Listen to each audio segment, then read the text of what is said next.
Renungan pagi pulang ke rumah oleh Ellen G. White, 26 Agustus 2020. Mari kita berdoa.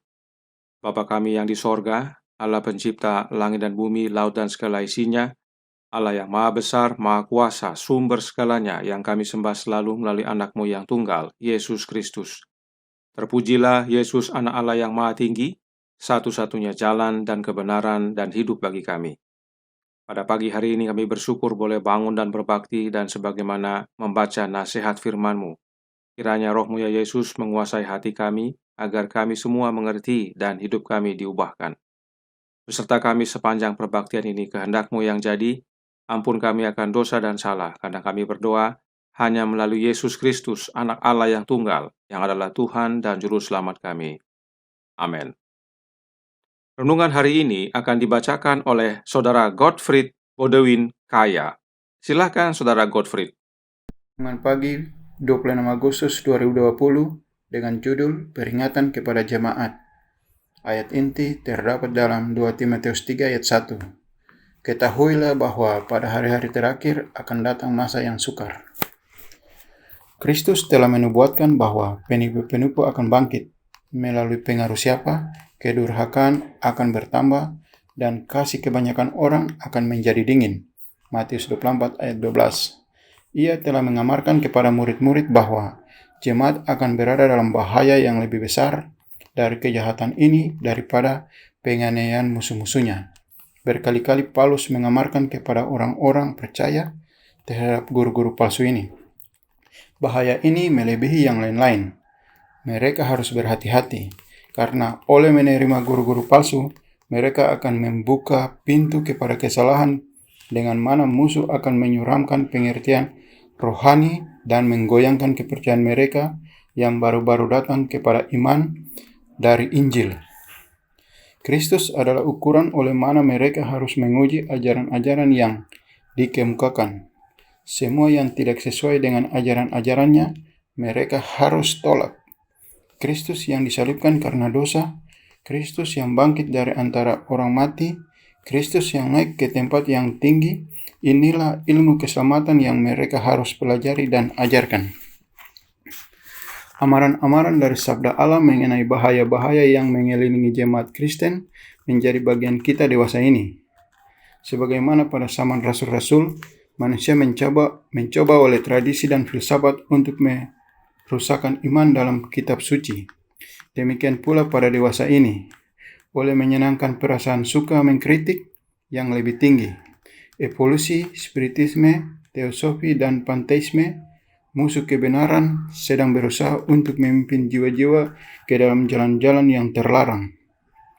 Kepada banyak orang, Alkitab adalah lampu tanpa minyak, sebab mereka telah membalikan pikiran mereka ke dalam saluran kepercayaan mereka secara untung-untungan, yang membawa salah pengertian dan kekacauan.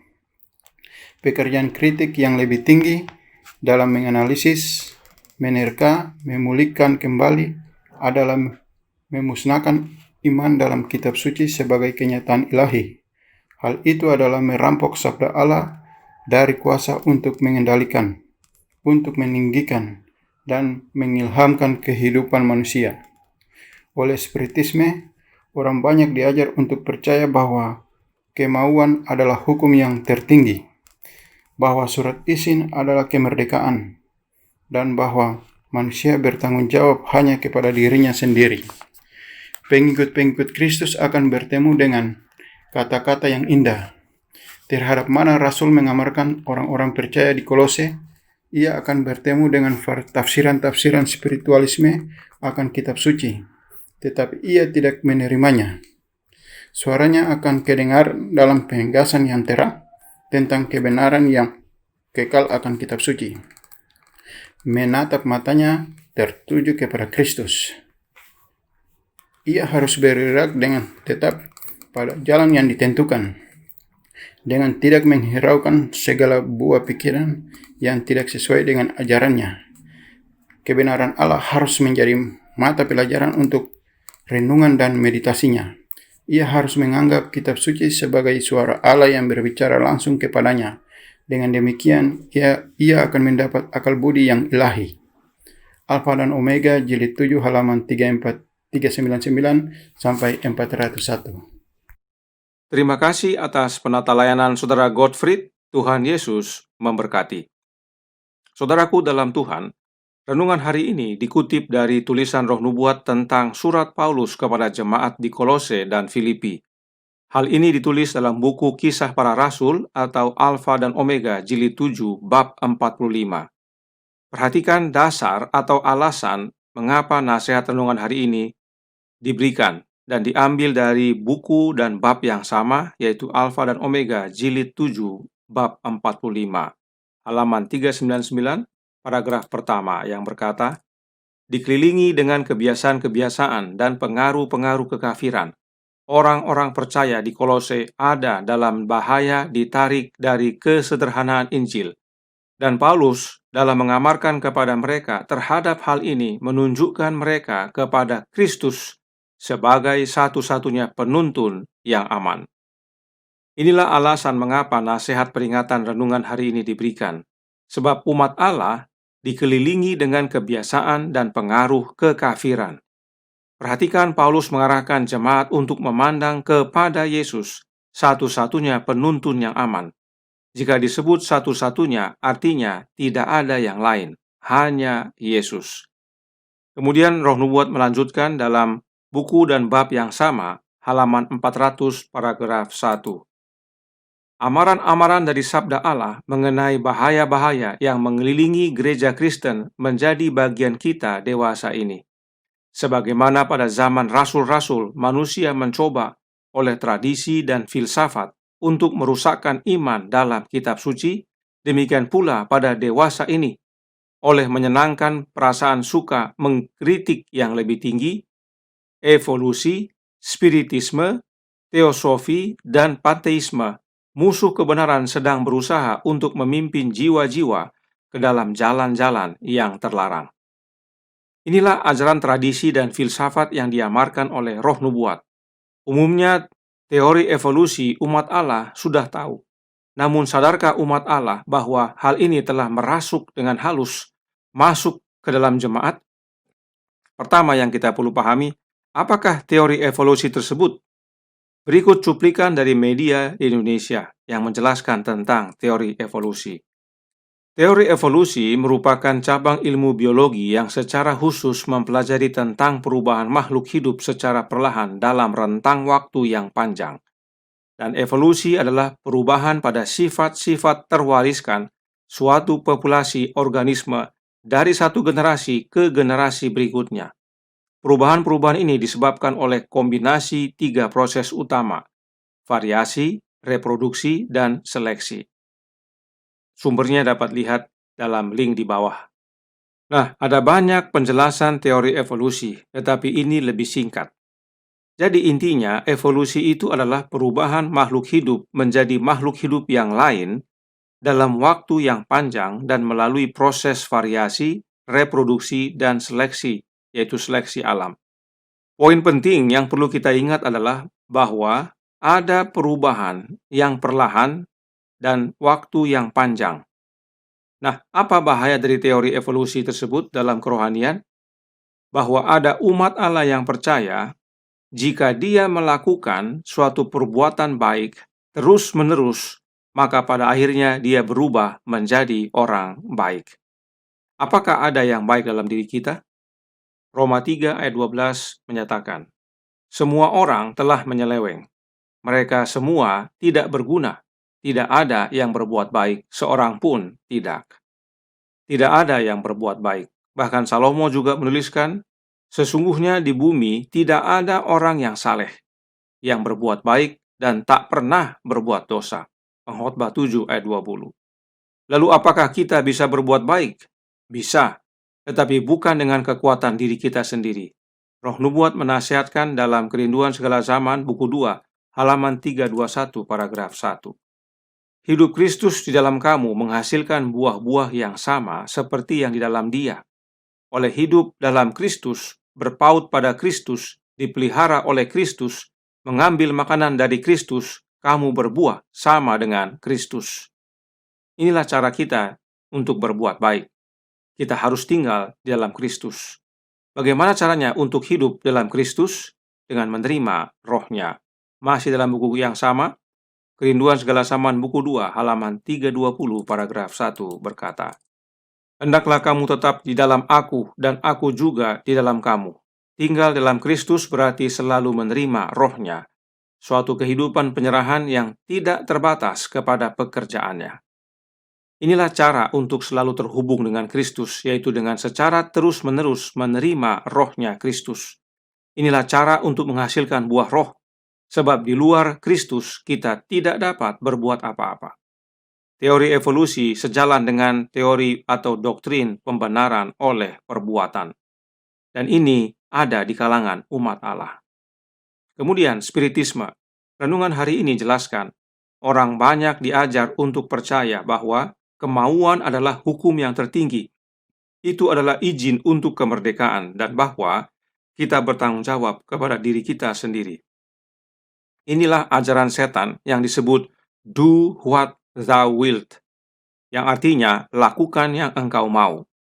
Dan ini disusupkan melalui musik dan yoga. Kami sisipkan link di bawah ini untuk penjelasan tentang hal ini. Selanjutnya tentang teosofi. Helena Petrovna Blavatsky adalah pendiri dari perkumpulan teosofis.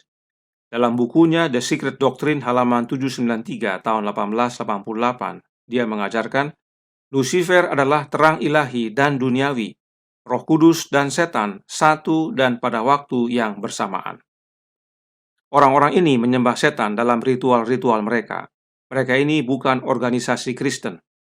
Setan berupaya berbagai macam cara untuk mendapatkan penyembahan.